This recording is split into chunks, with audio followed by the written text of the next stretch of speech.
100+ হলের নির্বাচন করবে। তো এই যে 43টা ক্রস দিবে এবং যতজন সংখ্যক দাঁড়িয়েছে এক একটা পদে, তার মানে 6 থেকে 7 পাতা হবে ব্যালট পেপার।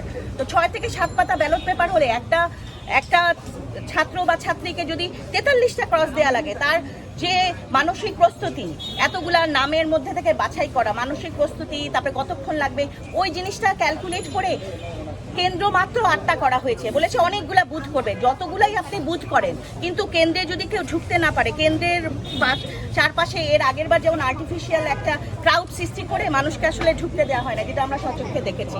তো এবারও তো সেটা হতে পারে, কারণ মানে সাংবাদিকরাও তো অনেক না, তারপরে আবার উৎসাহী ছেলেমেয়েরা আছে, আর ভোট দিয়ে তো সবাই চলে যাবে না, সবাই এটা তো একটা উৎসব মুখর পরিবেশ, তাই না? সবাই আসবে, আবার অনেকে আছে যারা অপেক্ষা করবে যে ইলেকশনের রেজাল্টের জন্য। তো এই জন্য মানে জিনিসটা আরো ওপেন, আরো ট্রান্সপারেন্ট হলে আরো ভালো হইতো, তাহলে সবাই মানে এই ভয়টা থাকতো না, যে ভয়টা অনেক সময় ছেলেমেয়েরা পায় যে পরে কি হবে।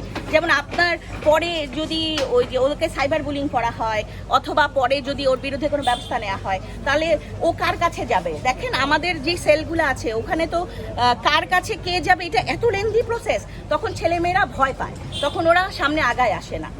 তো সাধারণ শিক্ষার্থীদের যদি পার্টিসিপেশন চান, মানে যার ভোট দেওয়ার পার্টিসিপেশন চান, তাহলে সুষ্ঠু পরিবেশ তো রাখতে হবে, আর ট্রান্সপারেন্ট হতে হবে, আর মানে জিনিসগুলা আরো বেশি কমিউনিকেট করতে হবে, যেটা ছাত্রছাত্রীরা বুঝবে। যেমন আপনি একটা সাধারণ ছাত্রছাত্রীকে জিজ্ঞেস করেন তো ও জানে কিনা কয় পাতা ব্যালট পেপার হবে, ওকে 43টা ক্রস দিতে হবে, ওকে জিজ্ঞেস করেন যে কতক্ষণ লাগে আসলে একটা মানুষের 43টা ক্রস দিতে, এবং 401 জন আর অন অ্যান এভারেজ 80 থেকে 90 দাঁড়িয়েছে, 80-র মতো দাঁড়িয়েছে, 70 থেকে 80-র মতো দাঁড়িয়েছে হল থেকে, তাহলে তার 401 + 70 এতজনের থেকে ওকে 43 জনকে বাছাই করতে হবে। তো এইটা তো অনেক মানে জিনিসটা কেমন না, এটা তো কমিউনিকেট করা হয়েছে।